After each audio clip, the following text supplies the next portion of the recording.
In some of the Star Wars novels, it's called Onderon. And on Onderon, we'll learn a little bit more about the formation of rebels and rebel pocket groups. And that's really what that story is about. And in a lot of ways, it ties to what you see later on in the original trilogy with the Rebel Alliance. So look for clues in the Onderon arc for things you know about in old Star Wars, but in a new way in our show. So there, that's a pretty good spoiler. I'll do my best. Go ahead. Try again. Lots of spoilers today. All right. Well, you know, over the past 3 weekends, several young Padawans have come up to me and told me that they want to go into animation because they're big Star Wars and Clone Wars fans and maybe one day work for Lucasfilm. So do you have any advice for the aspiring Padawans out there? Yeah, I mean, the main thing is you just have to, if you really want to make that your path, you know, it's good because if you know what you want to do in life, that's going to make it easier for you to accomplish it. So focus on that goal.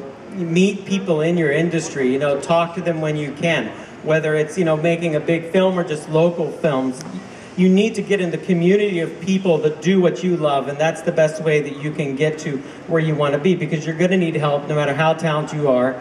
People say you were in the right place at the right time, but you have to be able to get yourself in the right place at the right time, and it doesn't just happen magically. So work hard and find something you love, whether it's animation or whatever. My brother loved trains as a kid.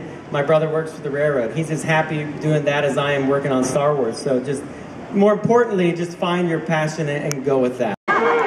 It is a big, if you like Ahsoka, I think this is a very big year for her. We've had a lot of, I know you're very pleased, but it's a challenging year for you. It's not an easy year.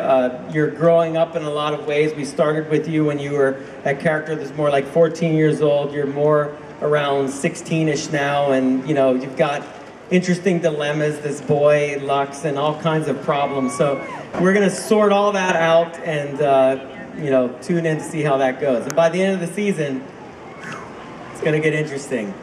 You know, you can't complain about anything that happens. You have to just go with it. So enjoy it. So you're telling the fans not to miss an episode in season 5? Not a single one. Especially because you're in them, so you know. Ooh, okay. All right. Some more spoilers here. Okay, well, I mean, George has just very clearly been the greatest teacher I could have possibly had in the world of filmmaking. It's not, I mean, he's taught me everything about making a Star Wars film. I've learned so much about editing from him and just how I think an audience relates to a story. And the best thing I can tell you is that just if you're a storyteller, and the thing that George really drives home to me is just always be clear with your story. You know, make sure the audience is understanding it as well as you are so they really enjoy it. And the easiest analogy I can give you is, you know, a story is anything. You ask your friend, how was your day? And they tell you the story of their day. Well, you'll understand it or not depending on how clear they are. We love stories as people. It fuels us, it drives us forward, and I think I've been really lucky to be, you know, taught by one of our greatest storytellers ever in George Lucas, so I'm really thankful for that.